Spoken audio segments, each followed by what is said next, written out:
आज हम लोग 2 ताली और 2 चुटकी के साथ पैटर्न बनाना सीखेंगे। इस गतिविधि के लिए हमें किसी सामग्री की आवश्यकता नहीं होती है। बच्चे को ये पैटर्न दिखाएं और इसे दोहराने के लिए उनसे कहें। जैसे आप 2 ताली बजाएं, फिर 2 चुटकी बजाएं, फिर 2 ताली बजाएं, फिर 2 चुटकी बजाएं। इस प्रक्रिया को आप कुछ समय बाद फिर से बच्चों को दोहराकर दिखाएं और साथ ही बच्चों को भी इस पैटर्न को करने को बोलें। आज बच्चों को कागज़ को फाड़ना और कागज़ को मोड़ने की गतिविधि करवाएंगे। इस गतिविधि के लिए हमें पुराना अखबार या कुछ रंगीन कागज़ चाहिए होगा। अपने बच्चे को अखबार या रंगीन कागज़ यदि उपलब्ध हो तो दें और उनसे इसे बड़े और छोटे टुकड़ों में फाड़ने के लिए कहें। इस प्रक्रिया को और अधिक रोचक बनाने के लिए अपने बच्चे को उन कागज़ के टुकड़ों से छोटी गेंद या बड़ी गेंद बनाने के लिए कहें। आप कागज़ को अलग अलग तरह से मोड़ने के लिए भी कह सकते हैं। आज हम बच्चों के साथ दिखाएं और बताएं की गतिविधि करेंगे। इस गतिविधि के लिए हमें रसोई घर की कुछ सामान्य वस्तुएं जैसे कढ़ाई, चम्मच, प्लेट, छलनी, कप इत्यादि की आवश्यकता होगी। हम छोटे बच्चों के लिए 5 वस्तुएं लेंगे और बड़े बच्चों के लिए 10 वस्तुएं। रसोई घर से कुछ सामान्य वस्तुएं जैसे एक कढ़ाई, एक चम्मच, एक प्लेट, एक छलनी, एक कप लें। बच्चे से उस वस्तु के विषय में बात करें, जैसे इसे क्या कहते हैं, इससे क्या करते हैं, ये कैसा दिखाई दे रहा है। पहली बार आपको बच्चे को उस वस्तु के विषय में बताकर उसकी मदद करनी होगी। उसके बाद बच्चा धीरे धीरे स्वयं ही ऐसी चीज़ों के बारे में बात करना सीख जाएगा। बाद में आप बच्चे को आसपास की उसकी पसंद की कोई भी वस्तु को लेने के लिए कह सकते हैं और इसके बारे में बात कर सकते हैं।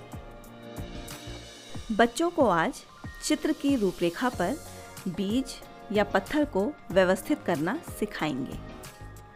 इस गतिविधि के लिए हमें चौक, इमली के बीज या कंकड़ या पत्थर की आवश्यकता होगी। सबसे पहले हम एक घर या फूल या एक पत्ती की रूपरेखा जमीन पर बनाएंगे। फिर बच्चे को इन आकृतियों की रूपरेखा पर मोती, कंकड़ या इमली के बीज को व्यवस्थित करने को बोलेंगे। आकृतियों की रूपरेखा को व्यवस्थित करने के लिए आपके पास सामग्रियों में से जो भी उपलब्ध हो आप उसका प्रयोग कर सकते हैं। बच्चों को आज हम बीज, कंकड़ या उंगलियों के माध्यम से 1 से 10 तक की गिनती करना सिखाएंगे। इस गतिविधि के लिए हमें कंकड़ या अनाज के दाने जैसे राजमा या चना की आवश्यकता होगी। सबसे पहले आप अनाज के दाने या कंकड़ों की व्यवस्था कर लें। आप 10 कंकड़ या दानों को किसी जगह पर एक सीधी रेखा में रखें और बच्चे को निर्देश दें कि वो इन्हें गिने। आप इस गतिविधि को पहले स्वयं करें, फिर बच्चे को करने को बोलें। इसे और अधिक रोचक बनाने के लिए आप बच्चे को उसकी उंगलियों को गिनने के लिए भी कह सकते हैं। आज बच्चों को हम ताली और चुटकी के साथ पैटर्न बनाना सिखाएंगे। इस गतिविधि में हमें किसी भी सामग्री की आवश्यकता नहीं होती है। सबसे पहले आप बच्चे को ये पैटर्न स्वयं करके दिखाएं और फिर उसे दोहराने के लिए कहें। जैसे 2 ताली 2 चुटकी, 2 ताली 2 चुटकी, या फिर 3 ताली 3 चुटकी, 3 ताली 3 चुटकी। ये प्रक्रिया आप बच्चे को स्वयं करके दिखाएं, फिर बच्चे को उसे ऐसे ही करने को बोलें। आज की गतिविधि है अपने आसपास की वस्तुओं जैसे फल, सब्जी या फूल के रंगों के विषय में बातचीत करना। इस गतिविधि के लिए हमें किसी भी सामग्री की आवश्यकता नहीं होती है। आप अपने आसपास दिखने वाले किसी भी फल, सब्जी या फूल को बच्चे को दिखाएं और उस फल, सब्जी या फूल का रंग बच्चे को बताएं। जैसे आप टमाटर दिखाकर बच्चे से बोलें कि ये टमाटर है और ये लाल रंग का है। आप इस गतिविधि को पहले स्वयं करें, फिर यही प्रक्रिया आप बच्चे को भी दोहराने के लिए कहें।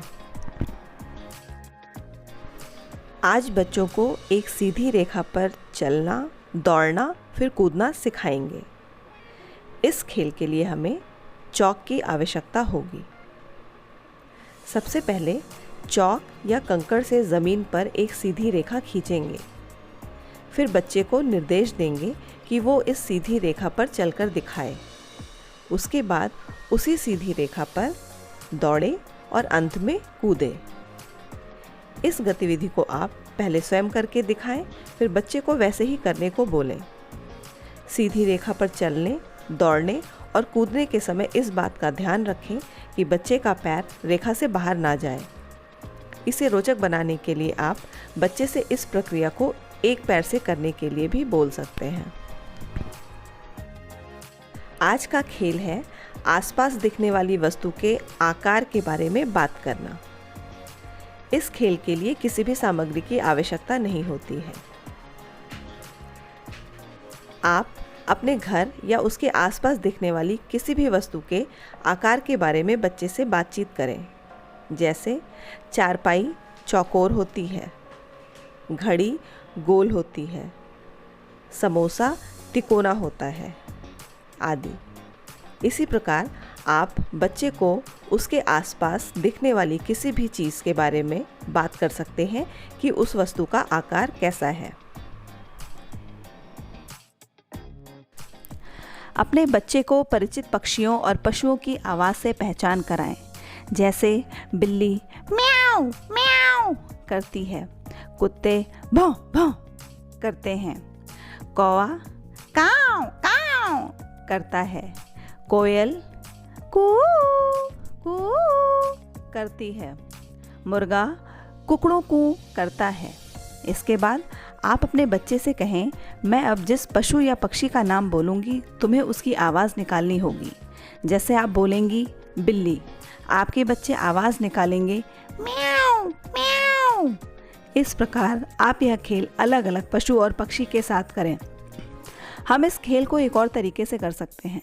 आप पशु या पक्षी की आवाज़ निकालेंगे और बच्चे पहचानेंगे। जैसे म्याऊ म्याऊ, बताओ यह किसकी आवाज़ है? बच्चे जवाब देंगे बिल्ली। आज बच्चों को कूदने और मुड़ने की गतिविधि के साथ पैटर्न बनाना सिखाएंगे। इस गतिविधि में किसी भी सामग्री की आवश्यकता नहीं होती है। पहले आप इस गतिविधि को स्वयं करें, फिर अपने बच्चे को आपके बाद दोहराने के लिए कहें। जैसे एक बार कूदो, एक बार मुड़ो, फिर एक बार कूदो और फिर एक बार मुड़ो। इस प्रक्रिया को आप बच्चे को दोहराने के लिए कहें। इसके अतिरिक्त आप 2 बार कूदो, 2 बार मुड़ो के पैटर्न को भी बच्चे को करवा सकते हैं। पहले आप गतिविधि को स्वयं करें और फिर अपने बच्चे को उसे दोहराने के लिए कहें। आज हम लोग एक नया खेल सीखेंगे। इस खेल को खेलने से बच्चे गिनती करना सीखते हैं और उनमें परिमाण की अवधारणा विकसित होती है, जो बाद में उन्हें गणित को समझने में मदद करती है।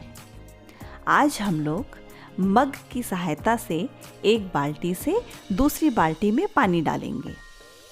इसके लिए हमें 2 बाल्टी, 1 मग और पानी की आवश्यकता होगी। अब आप अपने बच्चे को एक बाल्टी दें, एक खाली बाल्टी और एक भरी हुई बाल्टी, और साथ में एक मग दें।